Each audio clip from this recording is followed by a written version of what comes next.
الصلاۃ والسلام علیک یا رسول اللہ وعلی آلک و اصحابک یا حبیب اللہ۔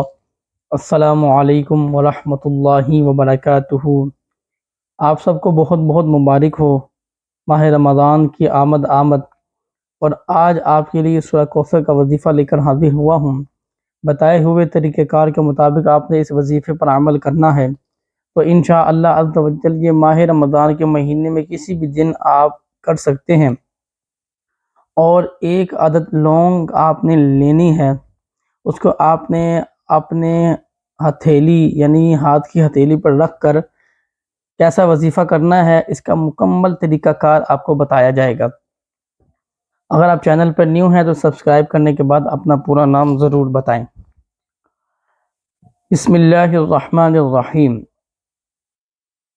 من صلی علی حین یصبح 10 وحین یمسی 10 ادرکتہ شفاعتی یوم القیامہ۔ جس نے مجھ پر صبح اور شام 10 مرتبہ درود پاک پڑھا، وہ قیامت کے دن میری شفاعت کو پائے گا۔ تو آپ نے اگر شفاعت کو پانا ہے تو صبح اور شام 10 مرتبہ درود پاک حضور علیہ السلام کی ذات پر پڑھیں۔ اس کے بعد ماہ رمضان، ماہ غفران بھی اس کو کہا جاتا ہے، ماہ رزاق بھی اسے کہا جاتا ہے، کہ اس مہینے میں اللہ تعالیٰ روزی میں برکت عطا فرما دیتا ہے۔ اس مہینے میں اللہ تعالیٰ بہت بہت کرم فرما دیتا ہے۔ ارشاد ہوتا ہے، بسم اللہ الرحمن الرحیم، یا ایہا الذین آمنوا کتب علیکم الصیام کما کتب علی الذین من قبلکم لعلکم تتقون۔ اے ایمان والو، تم پر روزے فرض کیے گئے جیسے اگلوں پر فرض ہوئے تھے کہ کہیں تمہیں پرہیزگاری ملے۔ کرم ہوگا اس مہینے میں، بہت ہی کرم ہوگا، کیونکہ یہ مہینہ تمام مہینوں کا سردار ہے۔ جیسے تمام دنوں کا سردار کیا ہے؟ جمعہ کا دن، اسی طریقے سے تمام مہینوں یعنی 11 مہینوں کا سردار جمعہ کا دن ہے۔ اسلامی مہینے کا 9واں مہینہ رمضان المبارک ہے۔ اس کا چاند دیکھنا واجب کفایہ ہے۔ یہ بڑی عظمت و شان والا ہے، اس کی ہر گھڑی رحمت بری ہے۔ اس میں نیکیوں کا ثواب بڑھا دیا جاتا ہے، رزق بڑھا دیا جاتا ہے، اللہ کرم کرتا ہے بہت زیادہ، گناہ معاف ہوتے ہیں۔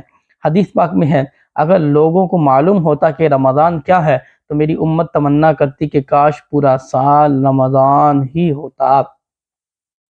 حضرت عبداللہ بن مسعود رضی اللہ تعالی عنہ نے فرمایا، سید الشہور رمضان و سید الایام یوم الجمعہ، یعنی تمام مہینوں کا سردار رمضان اور تمام دنوں کا سردار جمعہ کا دن ہے۔ ماہ رمضان کی تو کیا ہی کہنے ہیں۔ شہر رمضان الذی انزل فیہ القرآن ھدی للناس وبینات من الھدی والفرقان، رمضان کا مہینہ جس میں قرآن اترا، لوگوں کے لیے ہدایت اور رہنمائی اور فیصلہ کی روشن باتیں۔ یہ وہ مہینہ ہے میری سننے والے دوست، خواتین، میری بہنوں، اللہ کی قسم اس مہینے میں جو بھی آپ مانگیں گے آپ کو اللہ تعالیٰ عطا فرما دے گا۔ ہم نے مانگنا کیا ہے؟ ہم نے بخشش کا سامان مانگنا ہے، ہم سب کی بخشش ہو جائے، ہم سب کی مغفرت ہو جائے۔ ایک وقت وہ بھی آنا ہے جب ہمارا اعلان ہوگا کہ فلاں بن فلاں دنیا سے انتقال کر گیا، اس کی قبر کا انتظام کریں، اس کے دفنانے، اس کے کفن کا انتظام کریں، ان کے اہل و عیال کو اطلاع کریں کہ یہ فلاں بن فلاں انتقال کر گیا ہے۔ اب سب آ چکے ہیں، اب غسل بھی دے دیا گیا ہے، کفن پہنا دیا گیا ہے، جنازہ اٹھ گیا ہے، چیخوں پکاروں کی آوازیں آ رہی ہیں، اب جنازہ قبرستان کی طرف جا رہا ہے، اب صفیں بند گئی ہیں، امام صاحب آ گئے ہیں، اب جنازہ پڑھا دیا گیا ہے، دعا ہو گئی ہے، اب پھر شہادت کا کلمہ پڑھا، چارپائی کو اٹھایا، قبرستان کی طرف لے کے جا رہے ہیں۔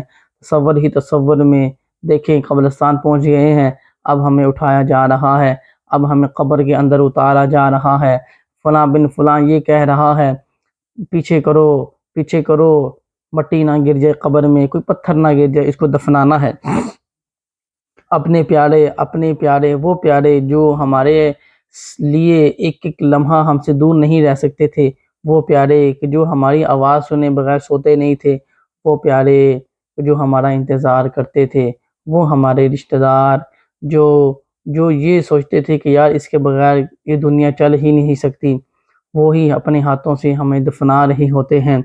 جیسے ہی خواتین ہو یا مرد ہو دفنا دیا جاتا ہے، خانہ کعبہ کی طرف منہ کر دیا جاتا ہے، 6 فیٹ نیچے قبرستان میں قبر کے اندر ہمیں اتار دیا جاتا ہے، اور پھر ہمارے بند کھول دیے جاتے ہیں۔ جیسے ہی ہمارے بند کھول دیے جاتے ہیں، اللہ کی قسم ہمارے پاؤں کی طرف پہلی سریب رکھی جاتی ہے، دوسری سریب رکھی جاتی ہے، تیسری سریب رکھی جاتی ہے، اور پھر آخر میں ہمارے چہرے کو ڈھانپ دیا جاتا ہے وہ پتھر رکھ کر، اور اس کے بعد اس کے خانوں کو غارے کی طرح اس کو بھر دیا جاتا ہے کہ کہیں روشنی نہ چلی جائے، اور اس کے بعد اوپر کفن، اور پھر قبرستان، اور پھر مٹی، اور پھر آخر میں دعا کرتے ہیں، سب اپنے اپنے گھروں میں چلے جاتے ہیں، اور بیٹھ کے یہ سوچ رہے ہوتے ہیں یہ وہی تھا، یہ وہی تھی جو کل ہمارے درمیان موجود تھا، ہمارے درمیان موجود تھی، آج چلا گیا، آج چلی گئی۔ تو دوستو، اگر کامیابی مل گئی، مغفرت کا سامان مل گیا، اللہ کی قسم اور کیا چاہیے؟ مغفرت طلب کریں، یا اللہ بخش دے، یا اللہ بخش دے، گناہگار ہیں بخش دے، یا اللہ میری ماں باپ کو بخش دے، یا اللہ میری بیٹوں کو بخش دے، میری بیٹیوں کو بخش دے، ہم سب اکٹھے جنت میں جائیں، جہنم سے آزادی کا پروانہ دے دے۔ یا اللہ تو 60 لاکھ افراد کو افطار اور سحر کے وقت یا اللہ جہنم سے آزادی دیتا ہے، اگر گناہ کر کے مجھ پر بھی جہنم واجب ہو چکی ہے، یا اللہ وہ پروانہ ہمیں بھی عطا فرما دے۔